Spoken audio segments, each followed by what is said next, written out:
Hello, my name is Maui. Um, Merry Christmas and Happy New Year as we're entering the year 2023. Today I wanted to talk about the revolutionary thoughts and examples and my critiques in the key features of each one. Normally when we're talking about revolutionary ideas, we want to look at three overarching forms, which is assimilationist, segregationist, and anti-racist, something highlighted by Ibram X. Kendi in his book Stand from the Beginning, where he talks about these three forms and how overall it just talks about how they integrate into our society. First, I'm going to be talking about the segregationist form of thought, which should be called separatist for a better lack of term, because segregation has a past history behind that term because of the things that happened in America. It's also called Garveyism, and its ambition and one of the political ideologies of Marcus Garvey, who founded the Universal Negro Improvement Association and African Communities League, who was a Jamaican political activist.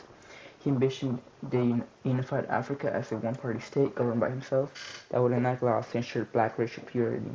The application of black people under this one identity integrates Pan-Africanism, which strengthens the stability and power of the race. This idea of a separatist and creating an ethno-state of minority people that seem to be inferior showed the empowerment and the strength of these people through building and success of this ethno-state. Well, this is creating a community that is strong and powerful by its own people without any other assimilation of any other race.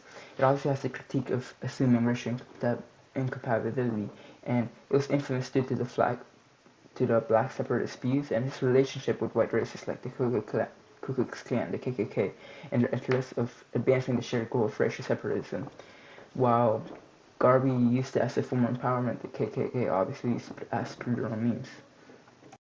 As later so, it caused a division between Garvey and other civil rights activists, and he was sort of an outcast, and his ideas slowly died down. An example of this separatist idea in America would be something like forming fraternal organizations separate from the nation we live in, such as minority communities, or just living life separate from accepting the idea of being an American, and empowerment of your own foreign identity. While it could be a good thing, it could also be an example of the problem is that it ignores the class struggles, and people have multiple identities, and I believe that every action that we take really forms our identity, which is really ignored in this separatist form of view, since it just takes out this entire idea of personal and multiple identities, and just makes your entire identity as a person be that you're a minority. Like I could be just a Hispanic instead of being just this student who loves to work hard and loves computer science and all that. Um, Through this idea of revolution thought, this is all overlooked. The next thing I'm going to be talking about is an assimilationist ideologies, which is less of a revolutionary idea as it integrates adoption to the system and white acceptance. And it does this through the idea of upliftment, right?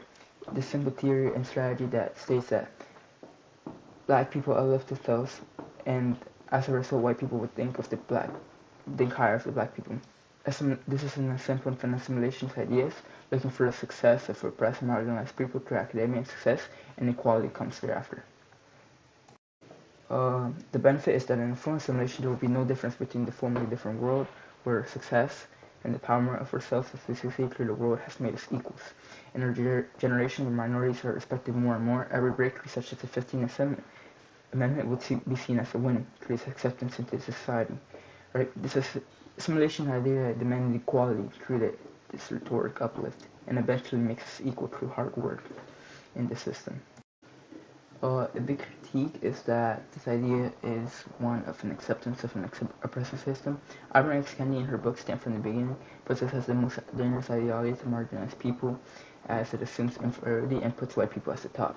The danger of acceptance ideology was that since we accept this oppressive nature, we will never get better, and this is true as in the great melting pot of the United States, the capitalist system clearly disadvantages the marginalized people and puts us in a position where it is harder to succeed and achieve equality. It does accept the idea that we are an unfair world and puts the empowerment of people in the hands of success. This can be seen everywhere, where going to college is a great feat and breakthrough for your community, and it succeeds in showing that you're representing your community.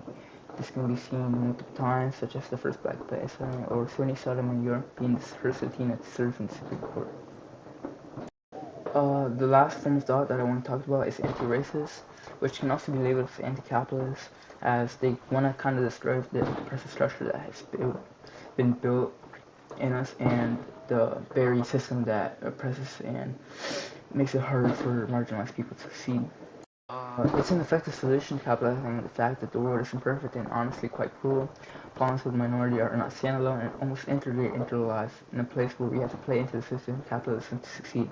Racism is integrated into our lives, so an anti-capitalist or anti-racist thought is just rejecting the system created by the majority and benefiting class, and really integrates the idea of class aspects that assimilationist and segregationist ideas that do not accommodate and ignore. In the sense of assimilationist idea, it kind of just ignores the fact that racism is integrated into our lives, while the separatist idea is completely ignore this fact as a whole, as I talked about earlier, where in a case where an LGBTQ black person going back to the black ethnic state would still be hurt and mostly killed, and we can see this happening all over the world still today. My critique of this anti-racist form of thought is that, like I said, it's almost it's synonym of anti-capitalist, which means replacing the capitalist system with another one, such as socialism or communism, which normally comes outweighed as it is less beneficial for the society and falls victim to other problems compared to capitalism.